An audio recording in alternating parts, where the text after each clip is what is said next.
Very good morning to you and welcome back to K24 this morning. My name is Mongana Movie and this being a Thursday, let's talk about relationships. And like I told you earlier on, we want to look at potentially dangerous relationships or those that already are in that particular space, and especially if you have survived one. And I'm not just talking about domestic violence. No, I'm talking about a potentially fatal situation that you have been in.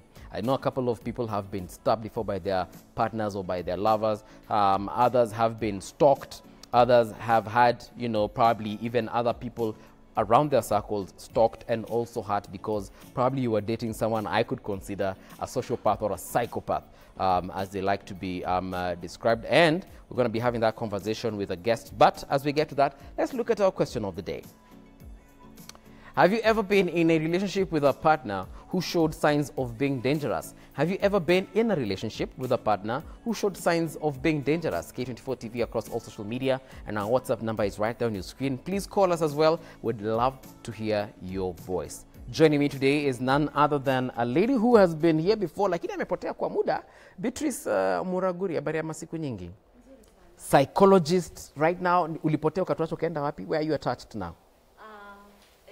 I'm in Grinstead International School. Grinstead International.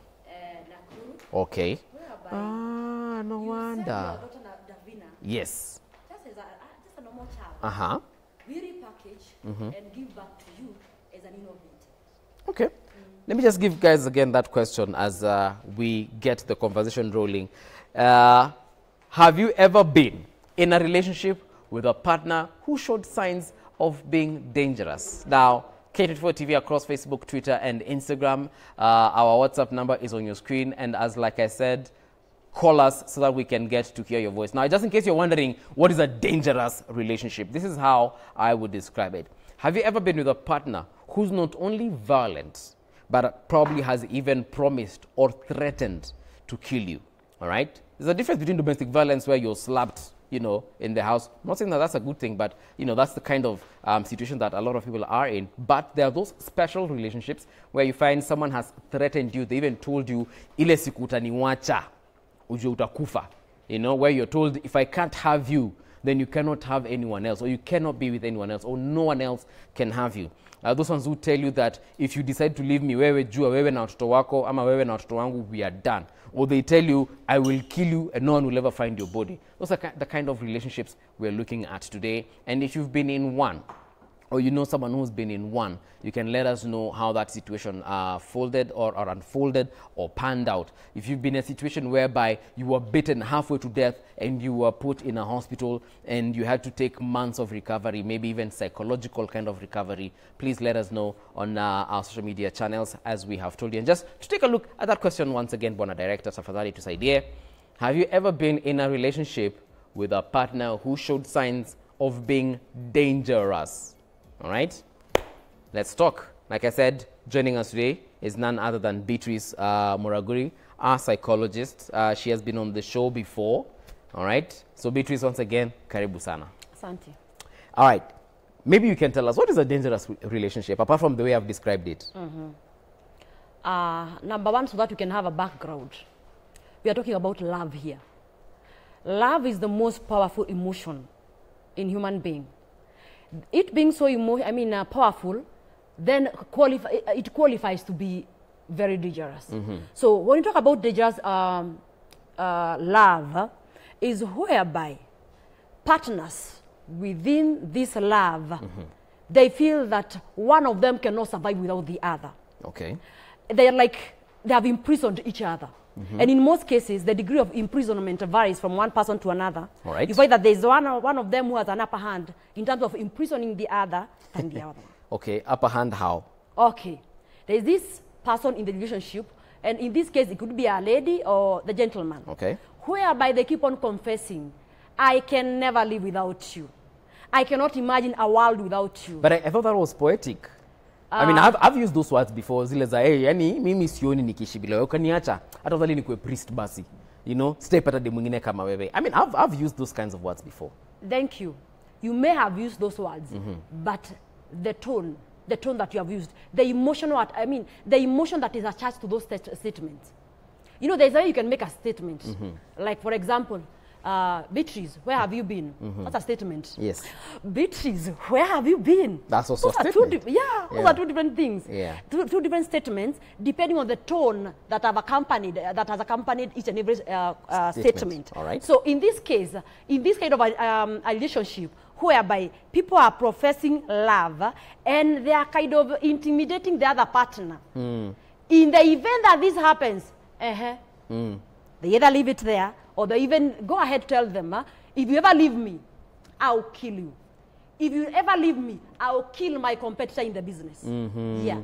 So that means that if me and you are in a relationship and you happen to leave me for Jeff Mote, I see how I can eliminate Jeff Mote. Hey, Jeff Mote. You're making his money. No, I'm just, he's an example at least the audience can identify, yes. And, you know, when people are in love, their thinking system is normally, I'm not saying that they are not thinking straight, yes. But they are overwhelmed with the emotions of love. But how do you get to that point? Because you were obviously alive before you met this person, right? Again, using yourself and I as an example, I was alive before I met you. So what you might have added some fun in my life, but I believe I can still be, survive even after you're gone. Good question. It depends on how you interpret this relationship when you get into it. Why did you get into this relationship? Don't forget, Buvi, there are some people who get into a relationship for completion. I will repeat, there are some people who get into a relationship so that they can feel complete. This kind of a person, in most cases, their self-esteem is normally very low. So this kind of people, they look for external source of validation. So in psychology, we say they lack what we call internal self-evaluation, lack of internal locus of control. Okay. So they know very well that if I am with Beatrice Muragori, then I am complete. And this kind of people, they don't just get into a relationship just for that satisfaction per se. Once they feel they are complete, they now want to broadcast to the whole world that now I'm the one who is dating Beatrice Muragori, I'm the one who is dating Mike Buvi. Then what happens? With the era of social media, there is no secret. Yes. You post on social media. You started dating yesterday or the day before yesterday. In a relationship. In a relationship. Yes. Unaweka hiyo kama status. Unaweka hiyo kama status. In fact, you even use the right language. They say. Tell us about this Githurai language that I do not know of. Okay. They put now as their status and they say, machos. Machos. Yeah, machos. So machos, in English, they simply sing tears. But this tears is meant to, number one, to intimidate any person who could be admiring this my new catch. Or rather, to tell the ex, this is a better collection than you, a better package that I had last time. Okay. And then they get now the social media analysts, the social media, what do you call them? They do the evaluation, and again, in other places, they call them kamati ya roho. Chafu. Safi. Kamati ya roho changanuzi. Changanuzi. Yeah, kamati ya roho chafu. Hapana. Yeah. So they tell them, mtaachana tu. Mtaachana tu. I want to bring you close home. Okay. So we have started by posting these photos on social media. Right. You are hitting back at some imaginary person or somebody who is already there. Then the social media, they make some funny comments. Mtaachana tu. Right. And you read that. The parties read that. Mtaachana tu. Then hamuachani at that particular time. Of course. It takes time. It takes time. By the time now you'll be calling it quit. By the time maybe you'll be having differences. You remember that statement. The statement that now was prophesied, quote unquote. Mtaachana. Yeah, mtaachana tu. So this person, depending again on this person's personality, cannot, they feel that, how am I going to cope with the statement that was made, mtaachana tu? Okay. Meaning, there are some people who have been waiting to see this relationship collapse. So there's peer pressure even in a relationship? My friend, are you aware that peer pressure is more and is of a higher density in adulthood than in childhood? So the answer is yes. Yes, there Yeah. is some kind of pressure to be a certain person or to live in a certain way or live in a certain neighborhood or have a certain status. Be married or date. There are those kinds of pressures. But I don't, maybe I'm a different breed, but they're definitely, I didn't think or feel as though they're that strong at this particular time and age. Okay. The pressure is normally strong depending on two things. Number one, your ability as a person to handle external pressure. Okay. That is number one. That is now has to do with your personality. Number two, your philosophy in life. Okay. The external pressure that I'm talking about here, don't forget, some of those people who are in a relationship right now, Yes. They have taken a longer time to maybe get married. And Auntie Joki is somewhere asking, when utaleta mtu lini? You get it? Okay. So you want to even inform Auntie Joki before you take this guy. Because Auntie Joki is very evaluative. Right. And has got her own manual and checklist, the kind of a husband that I'm criteria the now. criteria. And Auntie Joki has that. So you start by, first of all, by showcasing this guy on social media. So that's Auntie Joki can see this early enough before you get there. So the external pressure may make you, again, make very wrong choices. Okay. Then number two, do you have internal resources as a person to handle this pressure? That's where now the issue of personality comes in. I know most people have been in relationships. Yes. Most people, even the ones who are watching us right now, they have been in relationships whereby when they think of how they ended, my God, the tears start flowing. Why do tears start flowing? Why? Because they are still mourning. That is loss and grief. Okay. Are we together? But my question is, it's a rhetoric question. Right. Buvi, I'm not saying that you have ever been left. Or you have ever I'm not saying that you have ever left Nimeachwa anyone. lakini hiyo nao ni ukweli. I like your honesty. Nimeachwa, I like your nimeachana, zote ni madhogodhanio. Yes. Are you aware the season in which you are left? There was another guy who was left, but he succumbed to depression. But here we are with you. Alive and well. Alive and well. That's true. How do you handle hard situations? How do you handle your ability to do what we call crisis management? Crisis management, Buvi, does not have to do in companies. You start, exercising crisis management skills as an individual. Let's take a call from Kagwema, who's on the line all the way from Limuru. Kagwema, good morning. How are you, Buvi? Niko salama sana. Salama sana. Salimia Beatrice sana Moragori. Amesalimika. Na mwambia amenitupa sana. She owes me a debt. Mutapatana huko nje. She never comforted me when I lost my wife, and I expected a comfort from her. Pole Hello? sana. Hello? Hello, I can hear you. Pole sana. Nataka kukuambia. Yes. Dangerous relationships have existed since time immemorial. And it is based on the personality of somebody and so many other factors. But I think the whole point revolves around the lack of differentiation. When you are not differentiated, you don't know yourself. Yes. Your level of self-awareness is very low. So you keep on maybe becoming secure, policing your partner and all that. Yes. And actually hanging on a relationship that cannot work. So I believe people should have a very sense of awareness. You should know who you are. Okay. What makes you tick, and do a SWOT analysis of yourself. Thank you. And I think that's what's expected. Finally, yes. I would like Beatrice to comment, a female comment about a widow who is actually a wife like me, and maybe what we can do from a woman's perspective. Okay. As far as starting a new relationship is concerned. Thank you so much. Thank you very much, Kagwema. All right. Obviously a big fan of you. Mbona ukwenda ni date mlikuwa mnafaa kukutana na ukwenda? You know what? That's yours. Able to want a feedback here on WhatsApp as well as we move on.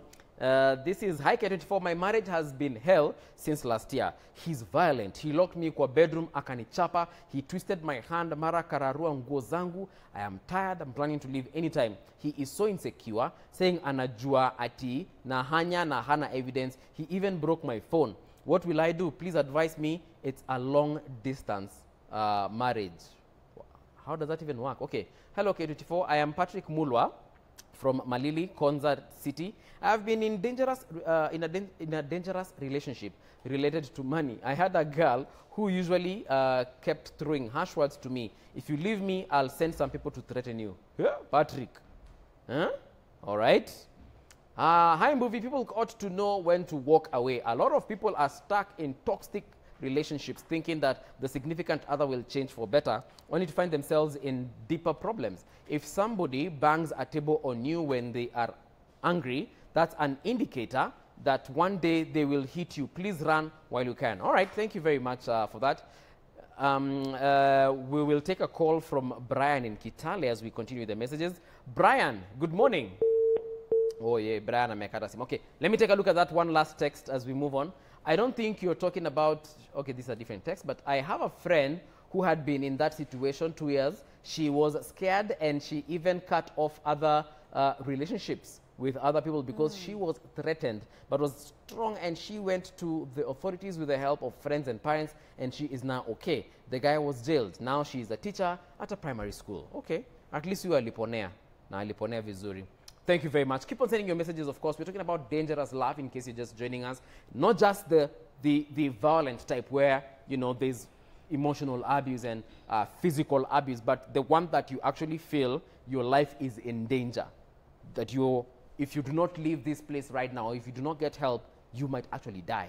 Or your partner might actually die. Or a friend that you know is in that kind of situation. Please let us know so that we can help others as well. So Beatrice, there's something you were saying, but looking at what some of these messages are saying, you know, that the lady who says that she's in a long distance marriage, anachapa mpaka anavunjwa mikono, surely. Okay.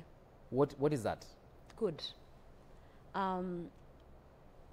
Bobby, I know you have this friend somewhere, or you have this person somewhere who is going through the same, and you keep on wondering what are they doing in that relationship. Everybody is telling them that's a very toxic relationship. What is happening? I'm providing the answer right now. There are various forms of domestic violence. They take various formats. There is emotional, there is physical.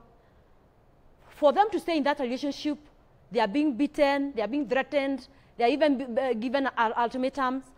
So what happens? There's something we call the cycle of abuse in a relationship. I repeat, the cycle of abuse in a relationship. This is how it goes. And I'm now trying to explain why even the ones who are writing, they are still in that relationship, and I start to be corrected. This is how it starts.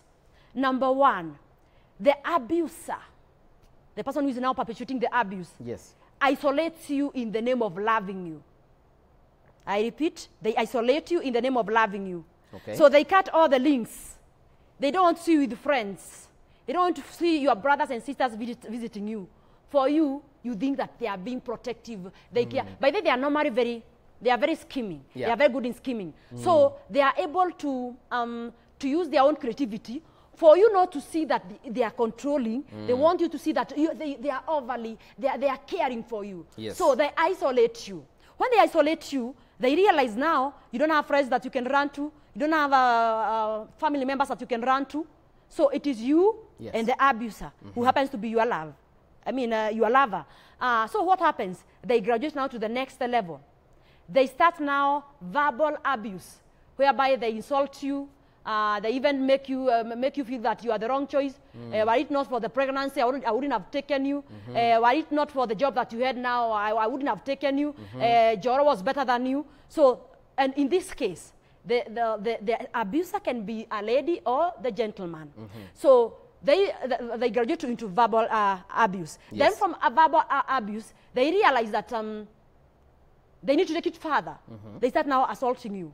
Okay. Yeah, physical fight. And this is still in the cycle of abuse? It is still in the cycle of abuse. Okay. They start now assaulting you physically and making sure that once they assault you, they will be very quick to apologize. You know, I never meant to slap you. It's the way you gave me that, you responded to me. I never meant to hurt you. But you are the, you know, they are always, I never meant to do this. It is simply because of that. Then, after now that apology, they go to a honeymoon phase. See, now you've been able to forgive this person. Yes. You've been able to forgive them, and you have been convinced that my husband had no issue with me. Yeah. It is simply because of the way I responded. Nishetani. My sweetheart had no issue with me. It's simply because probably the way I mismanaged that amount of money. Okay. So you are able to get convinced. Then after getting convinced, these people are very, very apologetic, and they master the art of, making you happy. For them to master this art of making you happy, they must have studied you, and they are able to know what makes Beatrice happy. So, if they had slapped you some 2 weeks to men's conference stroke Valentine season, hello, yeah, men's conference, towards Valentine, they started now warming up. They brought flowers. They even took you out. And when they now, that candlelit dinner, you're having that candlelit dinner, they told you, you know, you are the same person I chose those days. The woman of my youth. The gentleman that I chose those days. Forget about what has been happening. Let's start from a new page. Let's form a new relationship once again. Forgive me. In fact, that day that I slapped you, I was drunk. Nishetani. And I keep on saying here, please, musipatie shetani kazi ambayo si yake. Let's know yako inafika wapi na ya shetani ni gani. So, what happens now? Yes. You forgive. Okay. And you move on. Do you know what? After some time, you go back now to the initial stage. And you're slapped again. Yeah. So what happens? These people, in most cases, they are always packing. They pack, this cycle comes, this guy or this lady apologizes, and then they take back the clothes to the wardrobe and what have you. Hold on there. Thank you. That is a cycle of abuse. That is a cycle of violence in a relationship. And of course, we want to take a short break. And when we return, we still look at the dangerous love. Have you been in a situation whereby your partner picked up a knife na akakwambia wewe ndakuchinja leo? You're the one we're talking about. We'll be right back.